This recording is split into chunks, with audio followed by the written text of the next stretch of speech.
오늘 그 말씀께 주시는 하나님의 말씀 보겠습니다. 오늘 11조를 주제로 그동안 4주 동안 했고 오늘 5주째 마지막 결론을 맺는 시간입니다.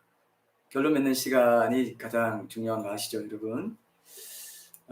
우리 그동안 말라기 3장 이제 그 7절부터 12절까지 말씀으로 쭉 해왔죠. 그러면서 우리가 미니 설교 시리즈 미니 테마 설교 시리즈 할 때 항상 그 본 텍스트가 있고 그다음 또 그 주제에 좀 다르게 우리가 입체적으로 조명할 때 다른 말씀도 이렇게 같이 하잖아요. 그죠? 그래서 뭐 고린도후서, 그다음 마태복음 23장, 23절 이런 식으로 이제 좀 보충해서 우리가 해 나가는 경우가 많습니다. 그래서 좀 입체적으로 그 한 주제에 대해서 충분히 이해할 수 있도록. 그래서 뭐 보통 뭐 한 번 설교로 이거 다 하실 수도 있겠죠. 다른 교회들은. 근데 우리가 변형 설교를 하고 또 수요 온라인 기도회에서는 큐티 설교를 하고 주일에는 변형 테마별로 하나하나 전체적인 신앙생활의 테마가 굉장히 많은데 특별히 성경에 있는 강해, 성경 말씀 본문을 해서 그걸 강해하면서 주제적으로 설교를 하기 때문에 두 번 이렇게 좀 이렇게 뭐라고 해야 될까요? 엮어야 되는 일이 있어서 조금 힘든 경우도 있지만 그래도 신앙적으로는 상당히 유익할 것이다 이렇게 생각합니다. 확실한 다른 주제들로 이제 모든 주제들을 신구약 성경에 있는 주제를 다 주님 오실 때까지 다 섭렵을 하려고 합니다. 어쨌든 신앙생활이든 기독교 진리에 대한 것이든 이제 올해 제가 하려고 하는 게 이제 올해 다 할 수 있을지 모르겠는데 악과 고통의 문제라든지 이 국가를 어떻게 봐야 되는지 이런 것도 좀 기독교 변증 쪽에서는 하고요. 그 다음에 이제 귀신의 영향을 그리스도인들 어떻게 받는가 이런 것들도 치유라든지 이런 부분도 조금 할 마음을 주셨어요. 그리고 행함과 믿음 이 부분도 해오던 거 이제 마무리하는 그런 시간 가지면 내년 봄까지 이런 것들을 끝낼 수 있을 것 같은데 하여튼 그때 또 다른 거 또 뭐 주만나 바이블 칼럼에 들어오는 그런 주제나 이런 것들도 한두 주씩 이렇게 하고 또 갑자기 뭐 완전히 새로운 주제도 이제 그때 좀 양념처럼 하려고 합니다. 하여튼 계속해서 여러분들이 주제를 하나하나씩 섭렵해 나가는 그 주제에 대해서는 자유함을 얻으시고 그 주제로 이제는 헷갈리는 일이 없도록 하기 위해서 조금 더 세밀하게 입체적으로 우리가 본다는 거 기억하십시오. 그냥 이 정도면 이해했죠 하고 넘어가지는 않습니다. 확실하게 그 본문 말씀을 완전히 우리가 이해하고 또 연관된 구절들도 엮어서 주제를 더 깊이 있게 좀 파고들고 이렇게 할 때 확실하게 이해하게 된다는 걸 우리가 많이 경험했기 때문에 이번에 11조도 아마 그런 맥락에서 여러분들이 좀 더 잘 보게 되지 않나 이렇게 생각을 합니다. 제 기대죠. 부족할 뿐인데 그래도 성령님께서 알아듣게 하시고 그렇게 하시는 부분이 분명히 있다고 믿습니다. 오늘 영상에서는 이제 제가 이제 오늘 마지막 말씀 읽어야죠. 말라기 3장 10절에서 12절 이 말씀으로 온전한 11조 신앙생활에 어떤 유익이 있나 이 말씀으로 하나님 말씀 나누겠습니다. 만군의 여호와가 이르노라 너희의 온전한 11조를 창고에 들여 나의 집에 양식이 있게 하고 그것으로 나를 시험하여 내가 하늘 문을 열고 너희에게 복을 쌓을 곳이 없도록 붙지 아니하나 보라. 만군의 여호와가 이르노라 내가 너희를 위하여 메뚜기를 금하여 너희 토지 소산을 먹어 없애지 못하게 하며 너희 밭에 포도나무 열매가 기한 전에 떨어지지 않게 하리니 너희 땅이 아름다워짐으로 모든 이방인들이 너희를 복되다 하리라. 만군의 여호와의 말이니라. 아멘. 자, 오늘 영상에 1600년대 중엽에 조선에 이제 들이닥친 대기근 이걸로 당시 조선 인구의 5분의 1이 죽었어요. 100만 명. 100만 명이 목숨을 잃었다. 굉장한 거죠. 엄청난 숫자죠, 사실. 지금 우리 시대에도 100만 명이 뭐 기근으로 죽는 일이 없지 않습니까? 이 경신 대기근으로 자연재해 앞에 속수무책이었던 걸 이제 경험하고 나서 사람들의 의식 구조가 바뀌고 우리가 이 자연 현상을 좀 더 과학적으로 연구하고 실용적인 것을 대비책을 만들어 놓자 해서 이제 실사고시라든지 뭐 이런 실학이라든지 이런 영향을 1700년대 사상 그 이후 사상 배경에 줬다 이런 말까지 이제 굉장히 참 유익한. 그래서 EBS 역사 채널이라든지 과학 채널이라든지 뭐 내셔널 지오그래픽의 우리 영상도 내셔널 지오그래픽 영상도 많이 봤잖아. 이런 영상들이 아주 요즘 말로 고퀄이에요. 고퀄리티인데 이런 것들도 보고 또 뭐 다른 실생활적인 거 또 이제 우리가 볼 수 있다고 생각하지만 이런 것들이 상당히 역사적인 지식이라든지 인문학적인 지식이라든지 이런 것들을 우리에게 보충해주는 좋은 역할을 합니다. 5분 내외입니다. 우리는 5분 내외를 넘으면 또 영상을 못하기 때문에 영상도 우리에게는 설교의 일부가 되고 항상 영상을 소개하면서 오프닝을 연다는 거예요. 여러분 이제 조금씩 새로 오신 분들도 좀 이제 느끼시죠? 그래서 영상이 우리의 마음 문을 열어줘요. 설교도 바로 그냥 들어가면 마음 문이 안 열립니다. 마음 문이 안 열리는 상태에서는 어떤 좋은 말도 안 들어와요. 근데 영상을 통해서 우리 마음 문이 열리고 우리 일상과 관련이 있구나 이런 생각을 이제 하게 되더라고요.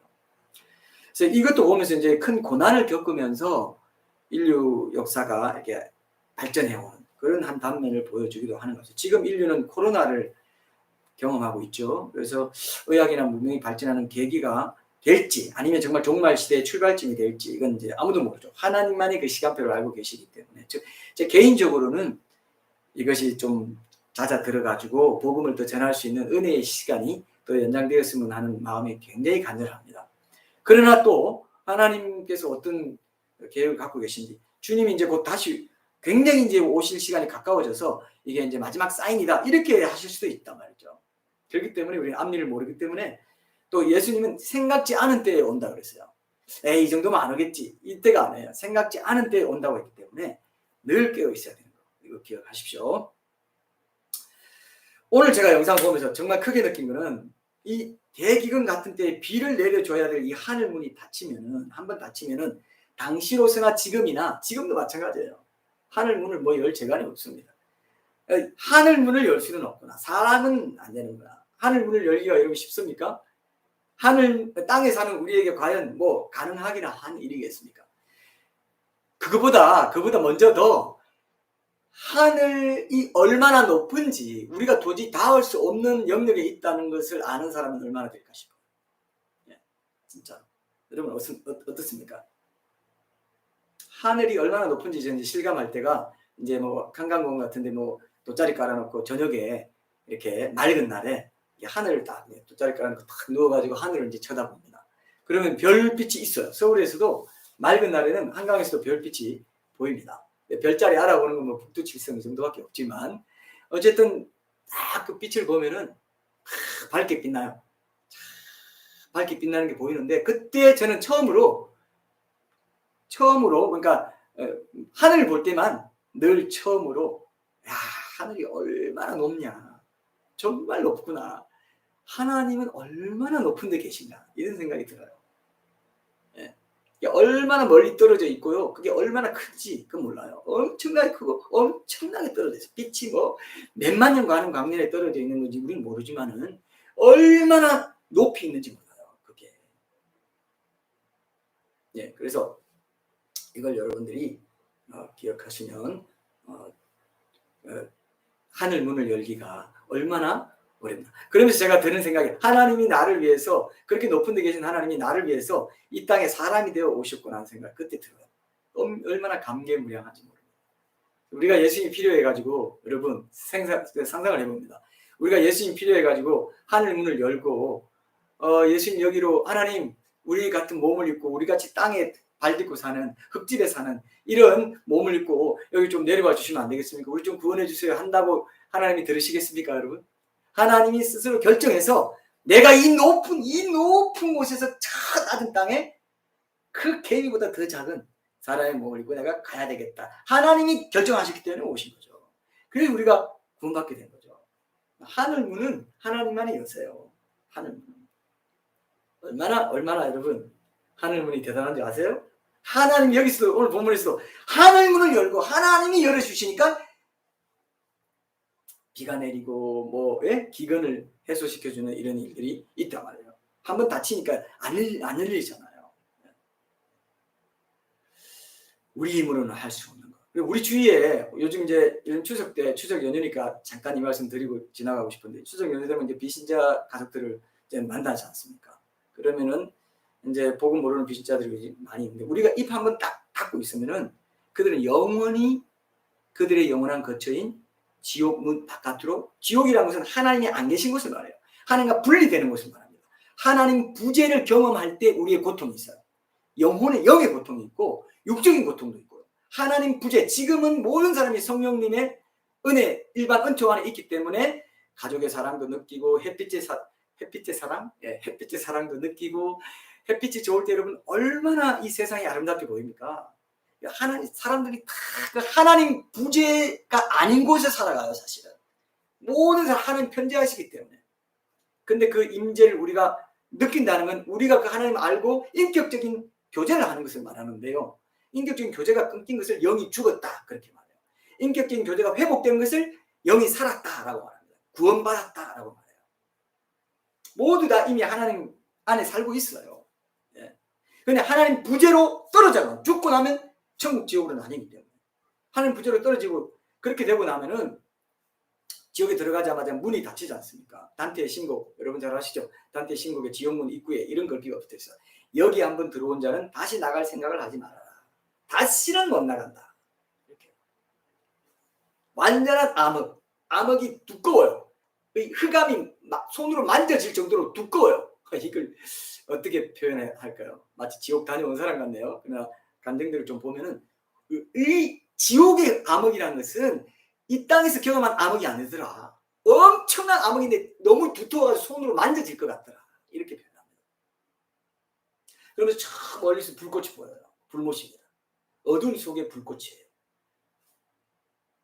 그런 지옥에 한번 떨어지면은 다시는 못 나오는데 그때 뭘 느끼냐? 제가 상상을 해봅니다. 자기 주위의 크리스찬들이 자신들에게 닫힌 문으로 살았구나.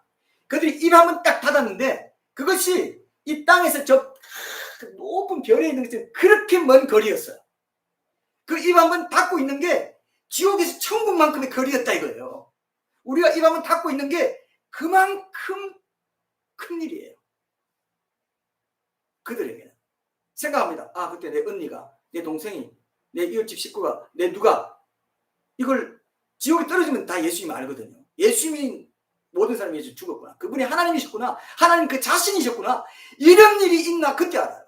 왜 내게 이걸 말 안 해줬지? 예수라는 말을 지옥에서 못한다 않았습니까? 예수가 안 나와요. 예수가 안 나온대요. 그랬구나. 이걸 알게 되면서 그때 바로 육체적으로 너무 가까이 물리적으로 너무 가까이 있었는데 이 밤은 딱 닫고 있으니까 수만리가 돼버린 거예요. 그 사람들에게. 다시 문이 그 지옥 문이 안 열리니까.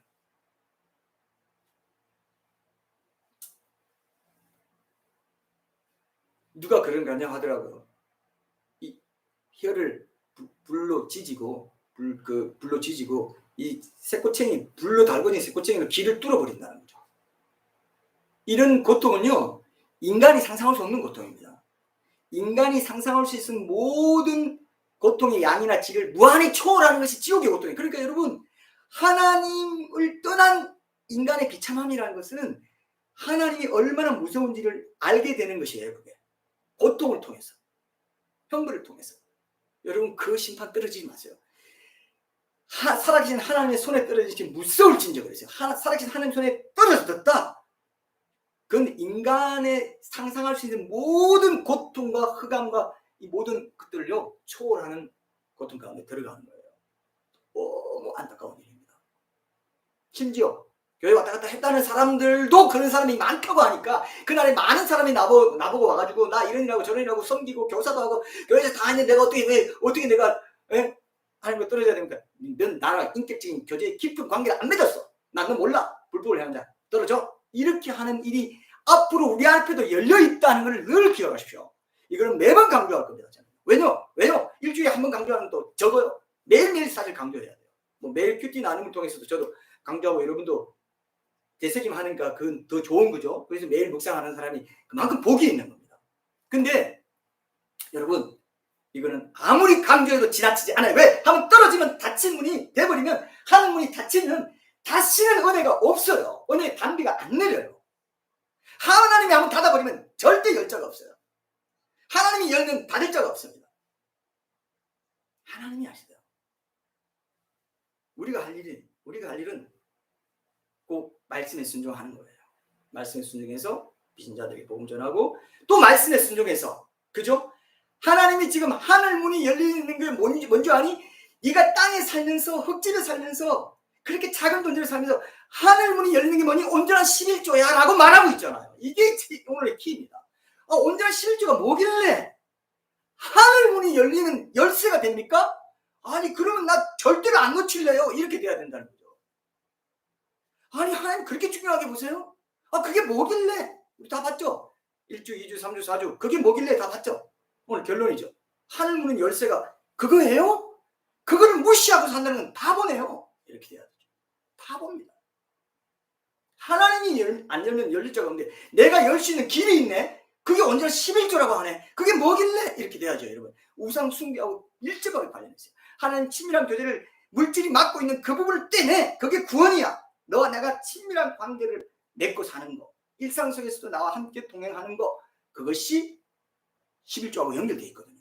그 우상하고 연결되어 있거든요. 물질 때문에 생계 때문에 아침 시간 안 보내요. 골방에 제껴버려요. 그냥 달려나와버려요. 물질 때문에 생계 때문에 하나님 안 믿는 거예요. 그의 나라 의를 먼저 안 구하는 거예요. 그의 나라 의는 그분과의 관계인데 그러면 내가 다 더해주겠다는데 제껴버리고 내가 더한 내가 내 먹을 거 내가 챙겨야 돼요. 하나님 안 믿고 사는 거예요. 물질 때문에. 그러니까 온전한 11조의 정신이라는 것은 신앙생활의 핵심 중에 하나에 들어가 있어요. 이거를 결코 간과하지 마시고 경시하지 마시고 하나님이 중히 여기는 걸 내가 중히 여기는 그 사람이 신앙 좋은 사람입니다. 하나님이 중시하는 것을 나도 중시하게 된 사람, 그 사람이 복받은 사람이에요. 복받은 사람이에요. 하나님 나 어쨌든 이 시간 놓치지 않을 겁니다. 주님 살려주십시오 하는 그 사람, 골방의 시간을 하나님 살려주십시오 하는 그 사람이 아주 복이 있어요. 복이 있습니다. 복이 있습니다.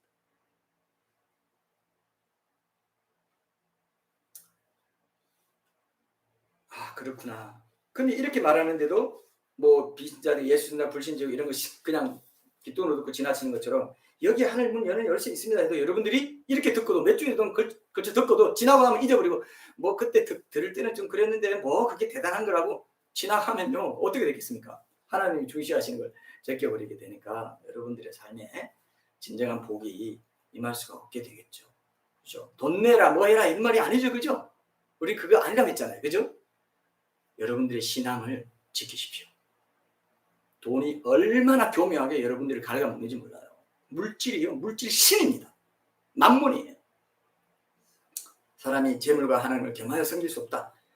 이게 얼마나 뼈있는 말인지 모릅니다. 모든 사람이 여기 걸려서 넘어지기 때문에. 그래서 여러분 오늘 이 결론을 맺는 날 이 신앙 여정에 어떤 유익이 있는가 이걸 살펴보려고 하는데 여러분 제목을 딱 보면 여러분 야 그동안 내가 이렇게 내 아까운 돈을 투자했는데 하나님이 이제 좋은 걸로 갚아주시나 보다 뻥튀기 해가지고 야 이게 소수란 투자네 뭐 이런 생각이 들 수가 있습니다. 근데 생각해보면 오늘 말씀 10절을 먼저 다시 한번 보면은 정말 그게 맞는 말인 것 같기도 합니다. 한번 볼게요. 10절 만군의 여호와가 이르노라 너희 온전한 11조를 창고에 들여 나의 집에 양식이 있게 하고 그것으로 나를 시험하여 내가 하늘 문을 열고 너희에게 복을 받을 곳이 없도록 붙지 아니하나 보라. 야 정말이네. 온전한 11조 창고에 그렇구나. 창고 지역교회든 뭐든 다 이제 해당된다고 말씀드렸고 여기에 대해서는 말씀드렸죠. 그러면 하나님께서 이 영적인 유익 여기에 초점을 있기 전에 물질적으로도 내가 필요를 채워주겠다. 물질적인 유익과 축복에 대해서 직접적으로 약속하고 보장하시고 있다 이거예요. 지금 이게 이제 그래서 부흥사들이 야 11조 하면은 물질적인 축복 받는다는 걸 강조하는 사람들이 이 구절, 이 10절을 얼마나 좋아하는지 가는 곳마다 이걸 얘기하고 막 그런 식으로 막 율법적으로 축복과 저주의 뭐 어떤 그런 시험 때처럼 이렇게 사용하는 것은 좋지 않다고 보지만 어쨌든 굉장히 애용을 해요. 말씀이기도 하죠. 보통 하나님이 사람을 시험하신다고 하는데 자 너희들이 날 시험해봐. 이건 테스트입니다. 템프테이션 아니에요. 테스트. 유혹이나 이런 게 아니라 시험을 해봐라. 테스트 해봐라. 내가 일종의 과장법이죠. 그만큼 내가 확실하게 보장을 해주겠다라고까지 과장 일종의 수사법이라고도 할 수 있습니다. 예. 이런 말씀 가지고 신학자에 따라 이제 이거는 구약시대의 복은 눈에 보이는 물질 같은 걸로 하나님이 이렇게 보여주셨고 물질의 복으로 신약시대에 예수님 안에서 누리는 영적인 복을 그냥 모형으로 보여주신 거지 실제로 신약시대에도 물질의 복을 주신다는 건 아니다라고 보는 신학 계통도 있어요. 네, 그런 계통도 있고 그렇지 않다.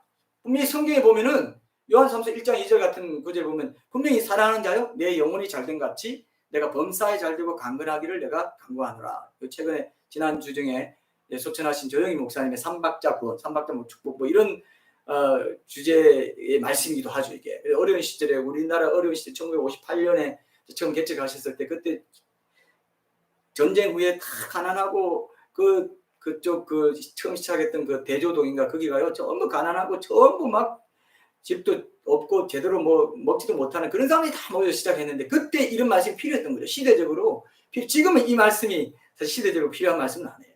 근데 그때는 필요해서 했지만 이제 나중에 부작용도 있고 너무 치우쳐서 균형을 잡지 못하면 항상 치우쳐서 이해하고 이제 적용하면 이제 좀 기복적으로 갈 수 있는 위험은 있었지만 그 당시에는 하나님이 이것을 사용하셨다라고까지 본다면은 이런 말씀이 우리에게도 신약 시대인 우리에게도 적용이 됐고 역사적으로 실증이 됐고 사실 순복음교회가 그런 부흥이 되면서 우리 한국교회가 그 부흥된 사람들이 나중에 조금 이제 품위 있게 살려고 여러 교회로 막 큰 교회로 이렇게 막 갔어요. 그러면서 부흥이 많이 됐기 때문에 한국교회 부흥의 주역이기도 해요. 저희 목사님이 여러 가지 날년에 이제 물질이나 이런 거 뭐 그런 거 있잖아요. 엘리 제사장이 나중에 뭐 자녀도 그렇고 여러 문제로 막 그렇게 되는 것처럼 그래 될 위험성이 항상 있죠. 그런 것들에 대해서 공과가 있지만 그래도 한국교회 산 역사가 된 분은 맞아요. 그 하나만으로도 우리가 굉장히 귀하게 봐야 될 분이라고 생각합니다만 늘 이제 우리가 경계를 해야 되죠. 그런 부분들은. 자, 그래서 어쨌든 뭐 구약 신약 시대에도 해당되는 말씀인 거예요. 지금 우리에게도 또 구약 성경의 잠언 같은 거 적용되죠. 11장 25절 같은 데 보면은 남을 윤택하게 하는 자는 자기도 윤택하여지리라 그랬어요. 윤택하여진다고 돼 있죠. 이건 지금도 우리에게 해당돼요. 구약 시대 성도들에게만 들으라고 주신 말씀이 아닙니다. 그러니까 이 3장 10절 말씀도 우리에게 예외가 아닐 거다. 이렇게 보는 게 더 타당하다. 그렇게 봅니다. 네. 물론 영적인 복을 말하는 것이기도 하지만 실제적으로 복을 말하는 것이기도 하는 오늘 우리가 신약 또 성경도 보면 확실히 더 이해할 수 있습니다. 그러니까 이 뭐 우리가 어떤 영적으로 우리 하나님께 뭐 어떤 것 다른 것들을 이렇게 뭐 우리가 실천하고 순종할 때는 하늘에만 쌓이는 그런 복이 있어요. 하늘에만 쌓이는 보상이 있어요. 근데 이 물질을 하나님께 직접 드리고 물질을 통해서 가난한 자 돕고 물질을 통해서 어떻게 하는 거는 이 땅에서도 내가 물질로 너희가 보상해 주겠다. 이런 말씀이 많아요. 여러분. 그래서 내가 오늘 여러분 잠언을 통해서 한번 확인을 해보겠습니다. 원래 11조 축복이 생계 대책이 없는 레위인과 가난한 고아와 과부 나그네들을 섬기는 게 큰 목적인 그런 헌금이기 때문에 구약 성경에 보면 가난한 사람들 불쌍히 여겨가지고 물질로 도와주고 하는 이런 데 대해서 반드시 하나님이 갚아주신다는 말씀이 많아요. 오늘 이 3장 10절 말씀 비슷합니다. 여러분 대표적인 게 여러분 찾아보세요. 잠언 19장 17절 보세요. 잠언 19장 17절. 잠언 19장 17절에 보면 유명한 말씀이 나옵니다. 여러분 아마 잘 아실 겁니다. 가난한 자를 제가 읽어볼게요. 가난한 자를 불쌍히 여기는 것은 여호와께 꾸어드리는 것이다. 예. 꾸어드리는 것이니 그의 선행을 그에게 갚아주시리라. 이때는 물질로 갚아주신다. 윤택하게 되는 어떤 걸로 갚아주신다는 거예요.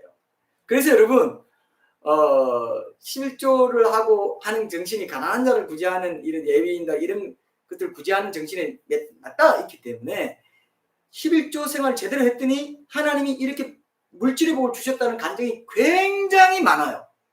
실제로. 그래서 제가 말씀드릴 수 있는 거 이건 통계적으로도 주님이 말씀하신 그대로 지키시는구나. 그래서 내 시험해가지고 이렇게 해봐라 할 정도란 말이에요. 이거 여러분 이 좋은 거를 왜 놓치고 사십니까? 뭐 투자해서 뭐 돈 넣고 돈 먹기 이 개념이 아닙니다. 이거는 믿음으로 이것을 하는 거예요. 믿음으로. 세속적인 율법적인 생각과는 완전히 다른 내 마음의 중심이 물질에 있지 않습니다. 주님께 있습니다. 그 고백이 11조이기 때문에 아주 중요한 제자도의 큰 줄기이기 때문에 이 하나님께서 온전한 11조를 강조하시는 거예요. 여러분 가난한 자들은요 도움받아도 갚을 것이 없어요. 그렇기 때문에 가난한 자를 불쌍히 여겨가지고 도와주면요 그들을 만드신 창조자 하나님께서 직접 갚아주세요. 돈을 하나님께 돈 구워드린 거라는 겁니다. 재밌는 표현이죠. 그죠?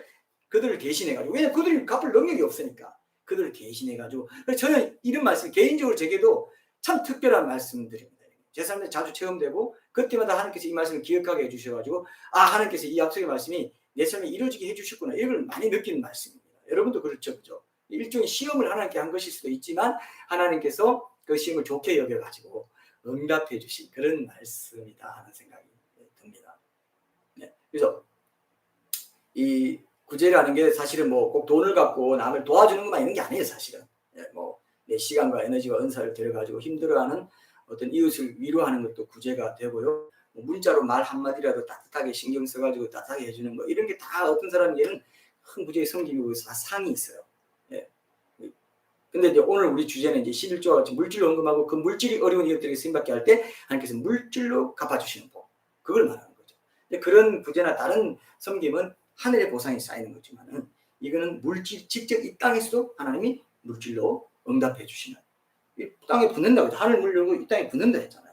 현세적으로도 하나님이 주시는 물질의 복이 있다. 이거를 여러분 이기적인 생각 말고 계산적인 생각 말고 그만큼 내가 하나님께 하나님 나라 의를 먼저 구하는 삶을 우선하고 사는 것을 기뻐하시는 거예요. 그렇게 기억하셔야 됩니다. 비슷한 말씀이 잠언에 많습니다. 14장 31절 다 찾아보지 마세요. 시간이 우리가 없으니까. 잠언 14장 31절에 보면 가난한 사람을 학대하는 자는 그를 지으신 이를 멸시하는 자요 궁핍한 사람을 불쌍히 여기는 자는 주를 공경하는 자니라. 그렇게 돼 있어요. 잠언 28장 27절에도 보면 가난한 자를 구제하는 자는 궁핍하지 아니하려니와 못 본지 아는 자에게는 저주가 크리라. 이런 말씀도 있어요. 아까 우리 잠깐 본 잠언 11장 24절 25절에 보면은 흩어 구제하여도 더 부하게 되는 일이 있나니 과도히 아껴도 가난하게 될 뿐이니라. 구제를 좋아하는 자는 풍족하여질 것이. 여러분 구제를 좋아하면 풍족해진다. 이거 맞죠? 이게 우리 가난하게만 산다. 이게 아니란 겁니다. 남을 윤택하게 하는 자는 자기도 윤택하여지리라. 이런 게 다 약속의 말씀이에요. 그래서 이 말라기 3장 10절 말씀이 구약시대에만 주신 말씀이 아니다. 이거를 여러분 기억하십시오. 하늘문을 연다는 건 당시 말라기 선지자가 활동할 당시 이스라엘의 그 환경에서 볼 때는 일차적으로 수확이 잘 될 수 있도록 하늘에서부터 이렇게 단비를 내려주신다는 의미가 들어있어요. 그래서 당시 말로 이른 비, 늦은 비, 그 때 맞춰가지고 비를 내리시는 그 복, 그것이 하나님께서 주시는 복으로 믿었습니다. 그 당시 사람들이. 그래서 이제 제때 내리는 단비야말로 농사와 사회의 그 안녕과 복지와 이런데 정말 결정적으로 중요했던 그 시대였기 때문에 이런 말씀을 이제 복을 쌓을 것이 없도록 이제 부어준다 이런 표현을 이제 하신 겁니다. 근데 성경에서 이렇게 하나님께 이제 뭐 구제나 하나님 나라의 이름에 물질을 드릴 때 물질로 대갚아 주시는 복을 설명하면서 파종과 수확의 법칙을 얘기하고 있는 경우가 이뿐만 아닙니다. 잠언이나 뭐 잠언도 그렇고 전도서도 그렇고 또 뭐 말라기 이 말씀도 그렇고 구약 성경에 많이 이런 게 나오는데 수확 뭐 이런 것들 얘기 많이 했는데 신약 성경 고린도후서 9장에도 이런 말이 나와요. 사도 바울이 대표적으로 이런 말을 이제 합니다. 그래서 구약 시대 이스라엘 백성에게만 이런 3장 10절 말씀 주신 게 아니라는 게 이런 데서 이제 입증이 되는데 이제 가난한 고린도 교회 성도들에게 가난한 성도를 섬기는 일에 연보를 좀 미리 준비하라고 권면하면서 사도 바울이 이거 찾아보세요. 고린도후서 신약 고린도후서 9장 6절입니다. 신약 고린도후서 9장 6절 여기서 이렇게 말합니다. 제가 읽어보겠습니다. 고린도후서 9장 6절 찾아보세요.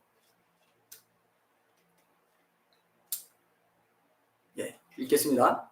이것이 곧 적게 심는 자는 적게 거두고 많이 심는 자는 많이 거둔다 하는 말이로다. 이건 시편 112편 9절 말씀에 그가 재물을 얻어 빈궁한 자들에게 주었으니 그의 의가 영구히 있고 그의 뿔이 영광 중에 들리리로다. 이 말씀을 이제 인용하면서 신약시대 성도들에게도 이런 영적 원리가 그대로 적용된다 이렇게 고민한 거예요. 파종과 수확의 법칙을 들어가지고 수확량은 파종량에 비례한다. 이걸로 이제 농업의 원리, 이 농업의 분명한 농업의 원리를 그리스도의 헌금 생활에 적용하고 있습니다. 그러니까 신약시대 성도들에게 이 법칙을 적용했다는 거야. 이게 적용된다고 한 거예요. 동일하게 신약, 동일하게 영적인 법칙이 된다.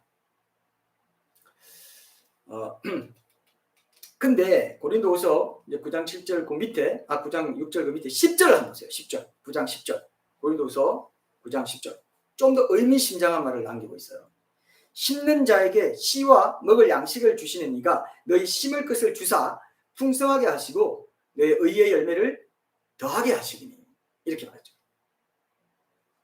11조를 강조하시는 분들 중에는 이제 이 대목에 나오는 씨와 먹을 양식을 따로 구분해요. 타당성이 있는 해석 중에 하나라고 봅니다. 여기서 씨는 11조고 먹을 양식은 그 11조 외에 나머지 9개로 이제 하나님께서 우리에게 먹을 양식으로 주시는 거다. 이렇게 이제 해석을 합니다. 조금 보편적으로 좀 그렇게 해석을 하는데요. 그러면서 씨는 먹는 게 아니고, 여러분 씨 먹습니까? 씨는 먹지 않잖아요.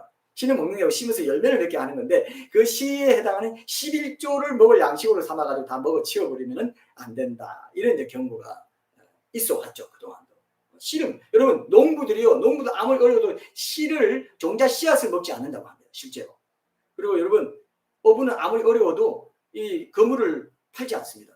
화가는 뭐 아무리 뭐 상황이 어렵고 그래도 이 뭐 이렇게 붓 이런 것들을 없애지 않죠. 붓을 팔아먹고 막 자기에게 익숙한 붓, 귀한 붓, 여러 종류의 큰 붓, 작은 붓 이런 걸 안 판다는 거죠. 그리고 뭐 목수도 망치 같은 거 자식 공구 어디든지 가지고 다니고 뭐 요즘 헤어샵 같은 데도 보면은 이 가위 이런 거 필수적으로 챙기는 것처럼 하나님의 백성들은 아무리 먹을 양식이 없어도 11조라는 이 씨앗을 먹을 양식으로 삼지는 않아야 된다. 이런 강조가 교회 안에 계속 있어 왔어요, 사실은. 근데 그 씨까지 이제 꿀꺽 해버린다는 것이죠. 그러면 어떻게 될까요? 그러면 사도 바울이 지금 강조하는데 하나님께서 심을 것, 곧 씨를 주셔서 풍성하게 하시고 너희 의의 열매를 더하게 하실 것이라는 이 약속을 누리지 못하는 거예요. 씨와 먹을 것을 분리해놓은 건 의미심장한 말씀이에요, 사실은. 왜냐하면 파종과 수확, 부을 곳이 없는지, 그래서 비를 내려가지고 수확이 되게 해주고 메뚜기나 뭐 수확기 전에 열매가 떨어지는 어떻게 한다는 게 다 파종과 수확의 원칙으로 말하면서 그 논리를 그대로 신약시대 성도들 연보의 원리로 가져와가지고 씨를 심을 때 하나님이 풍족하게 너희 의의 열매를 맺게 해주시고 풍성하게 거두게 하시고 뭐 이런 말들을 하고 있지 않습니까? 말라기로 끝난 게 아니에요. 구약시대 끝난 게 아니에요, 이게. 11조가 또 구제이기 때문에 연보가 어려운 시대를 당한 예루살렘 성도들을 위해서 연보하라. 그게 11조의 그 맥락과 연결되지 않습니까? 11조보다 훨씬 더 많이 한 것도 그래서 그 시대 그 성도들이에요. 근데 우리는 은혜의 11조라고요. 율법적인 11조 아니고 자본적인 11조는 최소한의 은혜 시대 최소한의 가이드라인이다. 최소한의 씨앗 헌금이다. 이 정도로 이제 우리가 적용을 하려고 하는 것이기 때문에 전혀 신구약이 충돌한다고 볼 수가 없다는 거죠. 여기 심는 자들이 나오잖아요. 심는 자들이 바로 소득의 10분의 1은 하나님 거다라고 해서 하나님께 인정하고 돌려드리는 그런 사람들이 그게 왜 중요한 건지를 아는 하나님의 백성들이 바로 심는 자들이라고 할 수 있어요. 여기 본문에 나오는 심는 자들이. 물론 여러분 11조 생활하면은 이게 땅에 씨를 심고 열매를 거두는 과정으로 이제 표현되고 있기 때문에 11조 드린다고 당장 물질적으로 막 풍족해지고 막 거기 이게 아닙니다, 여러분. 씨를 뿌리면 싹이 나고 자라고 열매를 맺는데 시간이 필요하잖아요. 인내를 갖고 하나님께서 그 시간 동안 나의 11조 신앙의 진정성도 보시고 여러 가지 이런 과정이 있기 때문에 저거 했는데 왜 안 되네? 지난달에 했는데 이번 달에 당장 뭐 없네? 이런 사람들도 있어요. 또 보면 막 진짜 하나님 시험이에요. 그건 진짜 안 좋은 시험이에요. 하나님 나 분명히 오늘 온전한 11조 딱 정확히 드렸습니다. 이번 달에 뭐 필요한 거 있는데 그거 나오는지 아닌지 내가 볼 겁니다. 안 나오네? 에이, 다음에 안 할래. 이렇게 좀 유치하게 초등학생처럼 그렇게 대응하지 마시고 씨를 심었으면 자라고 이렇게 시간이 걸리고 때로는 뭐 여러 일이 있어가지고 지연되고 이런 것들을 통해서 우리를 오히려 또 단련시키시고 정말 진정한 11조 신앙으로 나를 예배하는 마음으로 헌금도 드리고 뭐도 하고 하는지를 보시는 그런 것들도 있는데 이런 것들 너무 막 가볍게 천박하게 조금 피상적으로 이렇게 시험하려고 하는 분들이 꼭 있습니다. 여러분들은 그러지 마십시오. 씨 열매 맺는 과정이 필요하다. 이런 생각을 일단 하셔야 돼요.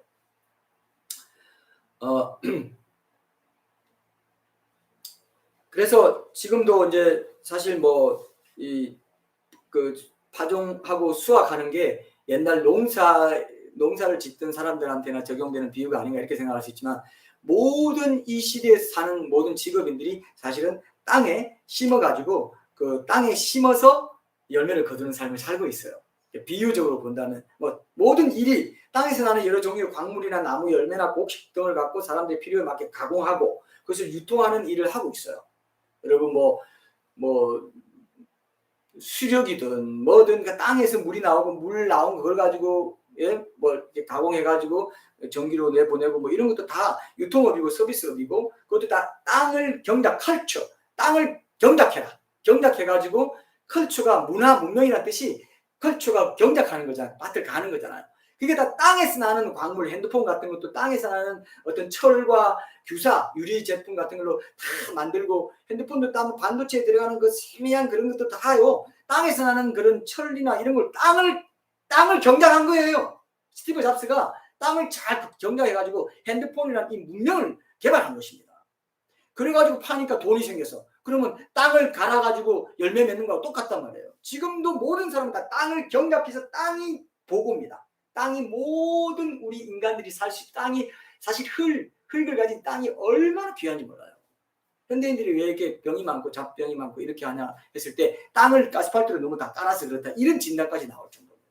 너무 땅과 떨어서 높이 살고 막 이런 것도 포함해서 그런 부분들을 이제 하기 위해서 늘 공원이나 땅을 밟고 뭐 이런 거를 많이 해라, 산을 올라가고 이렇게 하라고 하는, 그렇게 조언하는 분들도 있어요. 어쨌든 땅과 우리는 아주 밀집하고, 내가 땅의 또 존재, 땅의 성분과 내 성분이 같지 않습니까? 그래서 우리가 땅이 나는 걸 먹어야 이 성분, 이 몸이 유지가 되는 거라고. 우리가 전도할 때 이런 말을 해줘야 돼요. 그 어떤 유기적인 성분에 하나님께서 생기를 불어넣어가지고 우리가 산 전체가 조직돼가지고 돼서 그렇지, 이 생기가 떠나면 우리도 흙으로 돌아가잖아요. 이게 진리잖아요. 성경에만 이런 말이 있단 말입니다. 성경을 무시하면 여러분, 오늘 이런 말을 처음 듣는 분들이 있다면 기억하십시오. 성경이 정말 절대 진리라는 걸 기억하십시오. 그대로 천국에 지옥, 죽고 나면 천국, 지옥 있다는 그대로 천국, 지옥이 있습니다. 하나님이 만약에 거짓말하면 하나님 아니에요.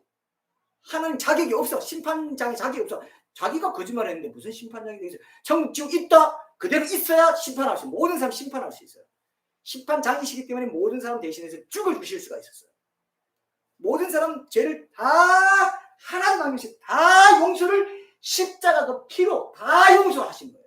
그 피가 샘물처럼 영원히 솟아나와서 그 피에 닿기만 하면 용서 안 될 죄가 없어요.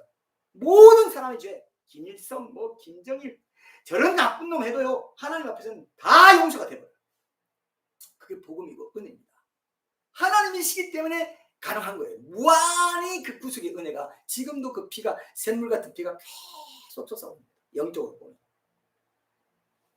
얼마나 귀한 복음을 우리가 갖고 있는지 몰라요. 교회가 얼마나 축복된 공동체, 천국의 문이라고 하셨습니까? 천국의 문이에요. 교회가 유일한, 얼마나 귀한지 몰라요. 추석 연휴 때 비신자 만나면 이런 얘기를 할 수 있는 기회가 있으면 전하십시오.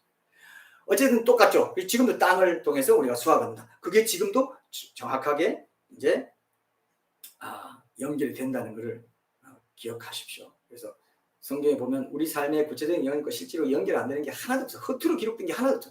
묵상하면서 자세히 뜯어봐도 진리고, 대충 봐도 진리고. 왜? 기독교는 그렇다고 하지 않습니까? 기독교는 자세히 봐도 한없이 진리고, 대충 봐도 진리예요. 예. 그래서 변증 전도가 가능한 거고, 어떤 질문이든 대답할 어떤 논리를 그 안에서 끄집어낼 수 있도록 하나님이 희한하게 무진장한 복으로 만들어놨어요. 성경이 얼마나 귀한 책인지 모릅니다. 통도 가시고 묵상하시고 하루 종일 기억하시고, 이게 얼마나 복인지 몰라요. 우리 교회가 최고로 중요하게 생각하는 가치, 이거 붙잡으십시오. 이거 안 되면 아직 아닌 거예요. 아직 아닌 거예요. 하나님이 강조하시는 걸 우리가 중시하는 게 신앙 좋은 거라고 했잖아요. 우리는 신앙 좋은 공동체가 되기 원합니다. 복 있는 사람은 그 하나님 말씀을 즐거워하여 주야로 묵상한, 하루 종일이고, 주야로는 하루 종일입니다. 묵상한다는, 시냇가에 심은 나무가 씨를 쫓아 과실을 맺는 것 같다. 열매를 맺는다 되어 있지 않습니까? 수확한다. 영적으로도 수확한다. 나무, 포도나무까지 딱 붙어가지고 수확을 한다. 예수님도 요한복음 15장에서 말씀하시죠. 떨어지면 불살라가지고 열매 못 먹으면 떨어져 불살라버린다. 한 가지 붙어있다도 안 돼? 없으면 불살라버려. 이게 얼마나 심각한 말씀이잖아요. 아까 초반에 제가 지옥이 얼마나 무서운 것인지 말씀드렸죠. 그것이 우리 앞에 열려있다는 것입니다. 아직도 열려있기 때문에, 이제 교회 갔으면 뭐 적당 살아도 뭐 천국은 나눈 당상이고, 그게 사탄의 거짓말이라는 겁니다. 제발 여러분 이 말씀을 들으십시오. 성경에서는 그렇게 말하고 있기 때문에 그렇습니다. 성경이 이거를 중시하고 행함 있는 믿음을 중시하기 때문에 우리도 중시하는 거예요. 다른 게 아닙니다. 인간의 사상에서 나온 말이 아니에요. 근데 하나님 말씀이 뭐 하늘 열고 복을 쌓을 곳이 없도록 붙지 않으나 보라. 좀 과장된 말 같잖아요. 오늘 실제로 그런 사람 별로 안 보인단 말이죠. 아니 뭐야 이렇게만, 이게 과장된 말 아니야? 이거 거짓말 아니야? 이렇게 생각하죠. 그래서 제가 마태복음 6장 31절 33절 이 말씀과 연결해서 이걸 해석 안 하면은 안 된다는 걸 제가 이 묵상하면서도 깨닫게 됐어요.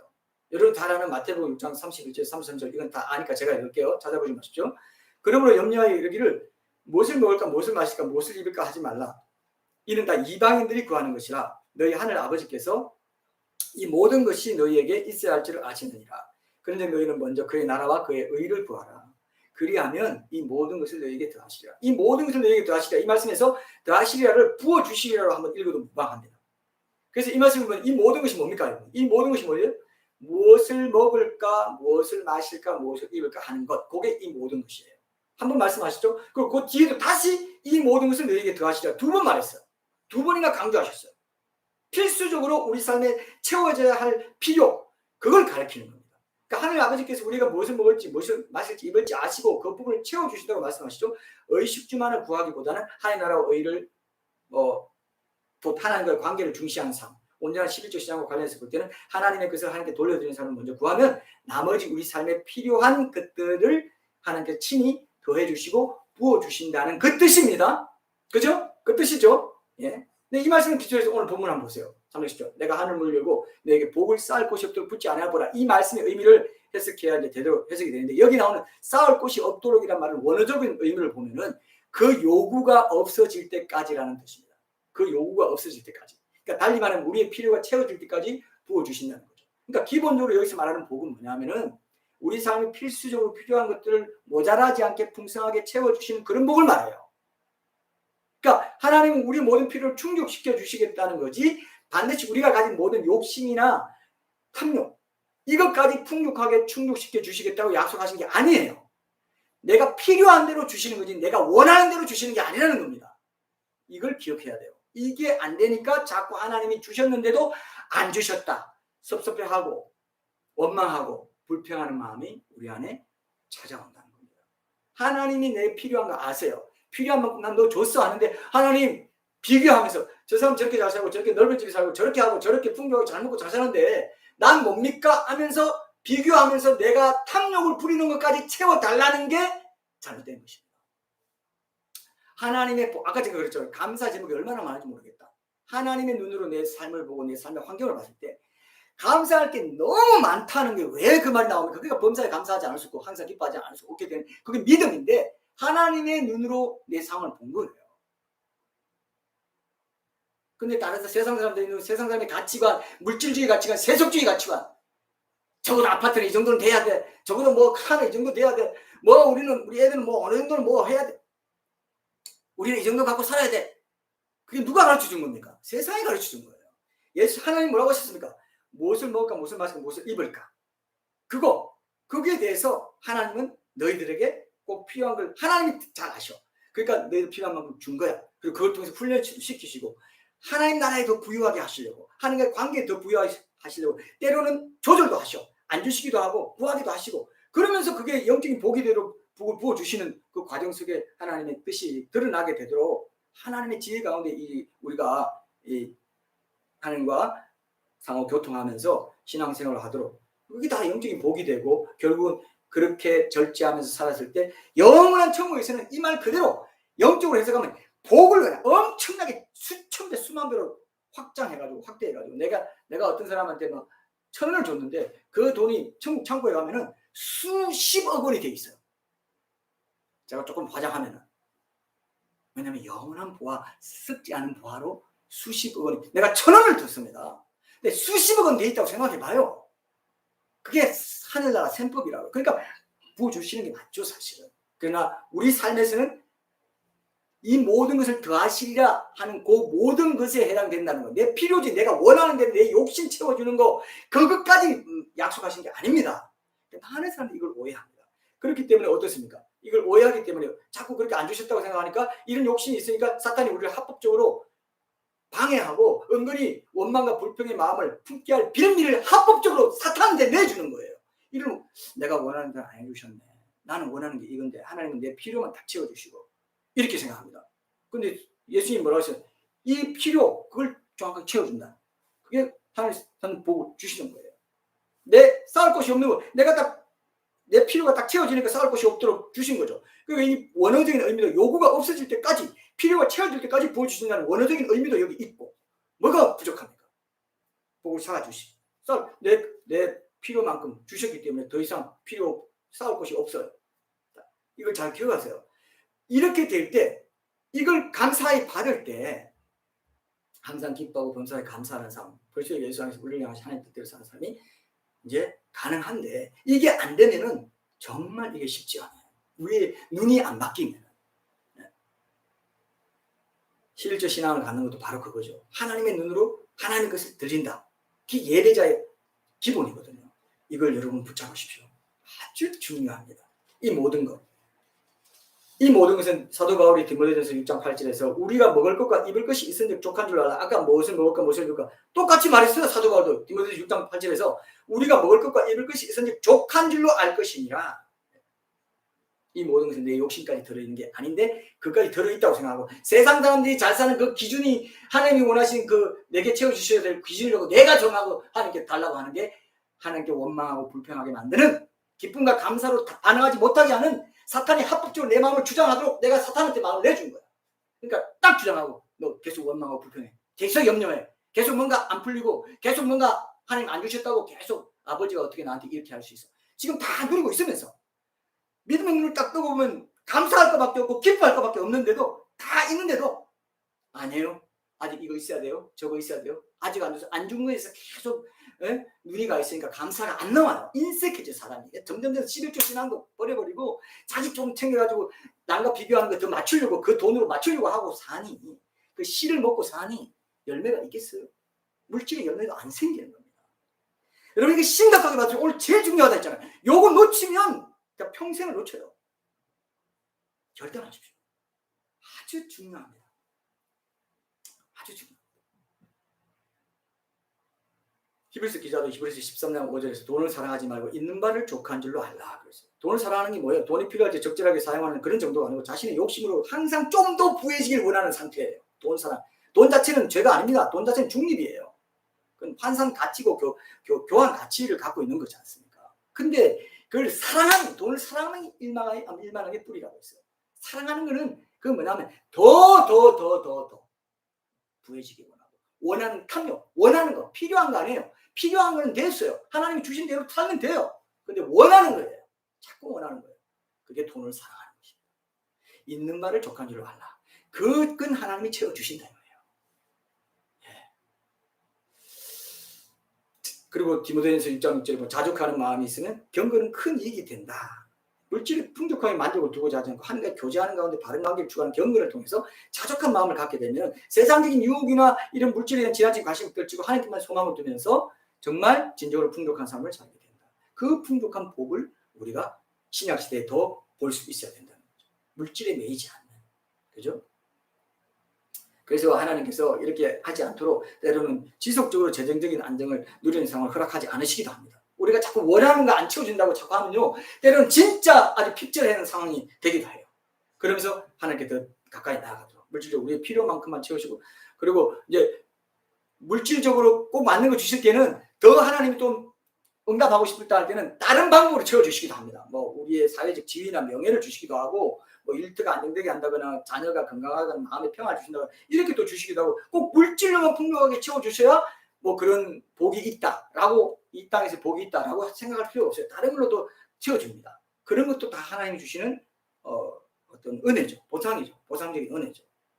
물론 한 가지가 있는데, 돈에 대한 욕심이 없고요, 그릇이 커가지고 돈이 생기면 충분히 이웃에게 나눠주고 막 하는 나라의 풍성함을 전할 사람들, 이런 사람들은 하나님 물질적으로도 엄청나게 그 그릇에 맞게, 그 사람 그릇에 맞게, 그러니까 그릇이 크니까 문자가들 그래 큰 그릇으로 볼 때는 더 쌓을 것이 없도록 충분하게 그 그릇의 분량에 맞게 더 많은 복을 부어주시는 사람도 있습니다. 그런 사람들 여러분 가끔 보죠. 간증을 들을 때 그런 사람이 간증을 하는 거예요. 근데 저 사람 간증만큼 나 11조 신앙 잘하고 있는데 왜 저 사람은 안 줘? 그렇게 말하면 안 돼요. 그런 사람 아주 특이한 케이스예요. 그 사람들의 그릇이, 그런 사람들 돈에 안 매이고 물질의 유혹에 넘어가지 않고 원하는 대로 달라고 하는 사람이 아니에요.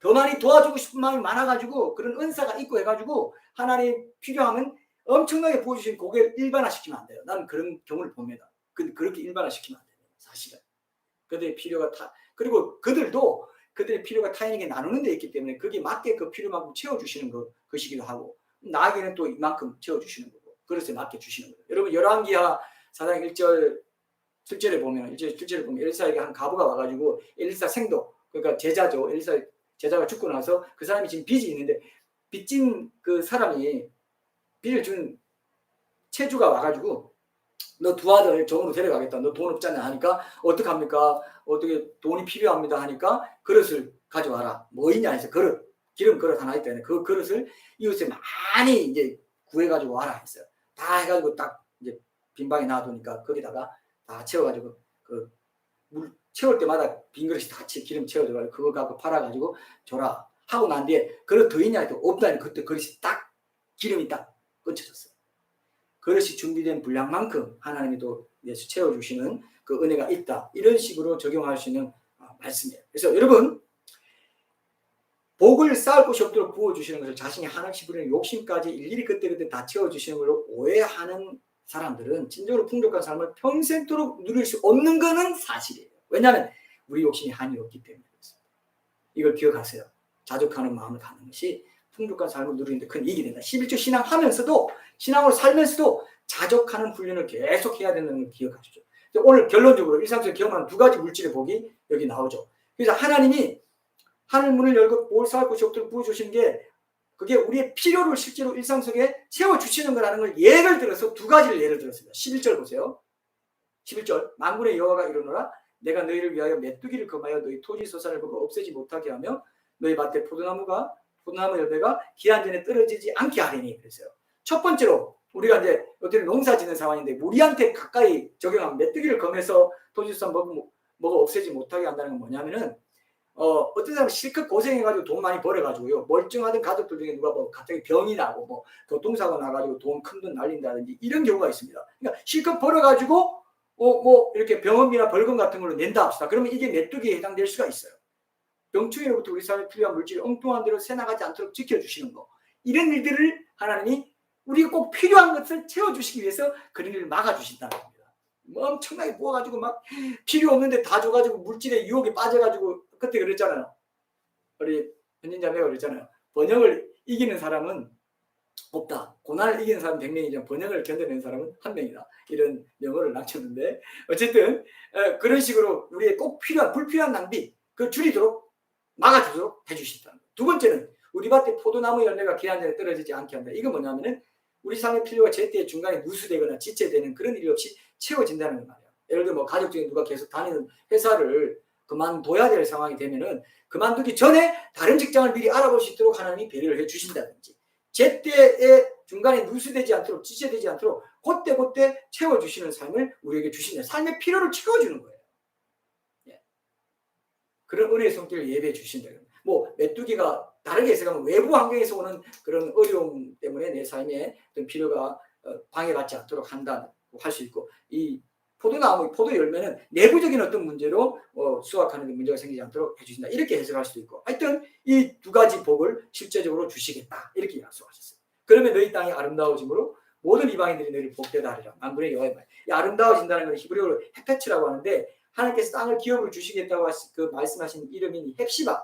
여기에 근거한 말씀이에요. 소원한 대로 기쁨이 되다 이런 뜻이고 그리고 아브라함에게 허락하신 이방인들에게까지 복이 되는 그런 영적인 복까지 결국 누리게 된다. 하나님 나라를 확장하는 삶을 살게 되는 이런 복을 주시겠다고 하신 겁니다. 결론적으로 여러분 온전한 11조가 하늘 문을 여는 열쇠라는 것에 대해서 여러분들이 좀 낯설게 그래? 정말 이 낮은 땅에 살면서 저 높은 곳에 있는 그 하늘 문을 여는 열쇠가 온전한 11조 신앙이야? 복합적인 거예요. 물질에 매이지 않는 거 그건요. 이 땅의 신을 섬기지 않는다는 것이기 때문에 엄청난 어떻게 보면 신앙이에요. 사실은. 그걸 보기 원하십니다. 그럴 때 하늘 문을 열고 내 필요를 부족하지 않게 내가 채워주겠다. 11조는요. 내가 가진 돈이 내 것이 아니고 주님 것이고 세상이나 사람이 내 공급자가 아니고 하나님만이 내 유일한 공급자라는 그 고백을 훈련하는 겁니다. 제자 훈련이에요. 예배 훈련이라고도 할 수 있어요. 왜냐하면 하나님께서 하나님께 돌려드리는 게 예배의 진짜 의미거든요. 11조의 정신이 무너지면 예배 무너지고 예배 무너지면 삶이 무너지게 되어 있습니다. 예배의 중심이 딱 안 잡히면은 삶의 예배로 온전해질 수 없어요. 그래서 결론적으로 여러분 그 현재 서구에서 가장 탁월하다고 보시는 복음주의 신학자들이 그 신학시대의 11조 정신에 대해서 IVP 성경 난제 주석 여기 이란 책에서 이 결론을 이렇게 맺어놨더라고요.